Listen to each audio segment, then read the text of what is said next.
So a child is born in the village, and we don't name children until they're about 7 years of age. This is because there used to be a lot of child death, due to malaria, which was a problem. Let's say 30 years ago, it used to be a killer for young children. And right now, I don't want to say that we are completely immune to malaria, but our immunity has really improved.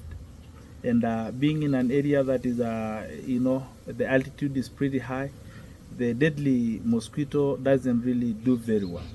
So that is slowly changing, because there is children are not dying as much as they used to die. But during my father's time, let me say that children were not named until they're about 7, 8 years of age, because a name is very important, and you don't want to get attached to the name of that baby, otherwise that keep on haunting you for a long time. So in case they die at the age of 1, at the age of 2, 3, then it is easy to forget that kid.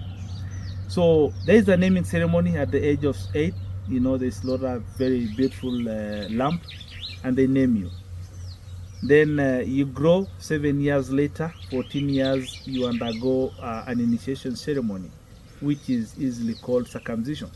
So in this case, you are being graduated from being a child into an adult by a means of cutting. And then you heal for about a month or 2, and now you become a warrior after that. Being a warrior, you grow your hairs long, braids, and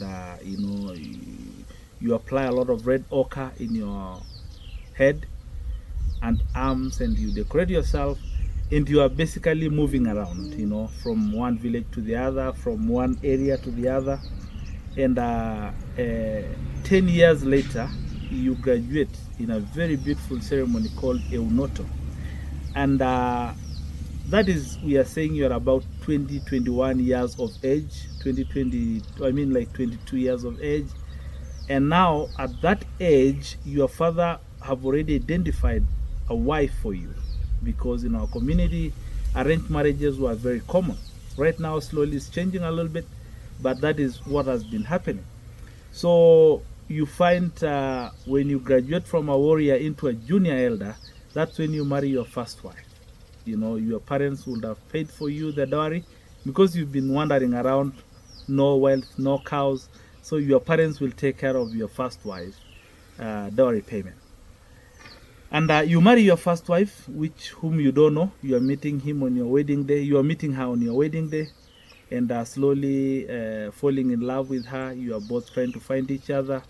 95% of arranged marriages work, and and no really divorces. We grew up not knowing people, separating, and you have your kids, and now after that, you can be able to find your own a second wife, because in my community polygamy is allowed. So you can be able to marry more than one wife, depending on how many cows you have.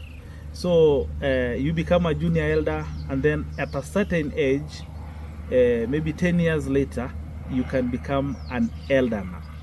And as an elder, we go to a ceremony called a ceremony of the seat. You are given a seat, a 4-legged chair. So that is a ceremony that you go.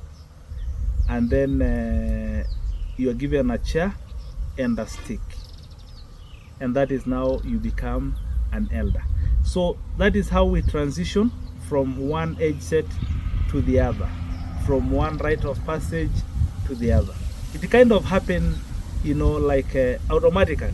It is a very easy transition, because our elders know when to transit us from one rite of passage to the other. And me now, I know when to advise my younger generation, or the age set that is right after me, when now to come into my age. And now I move to the other age and retire and wait to die.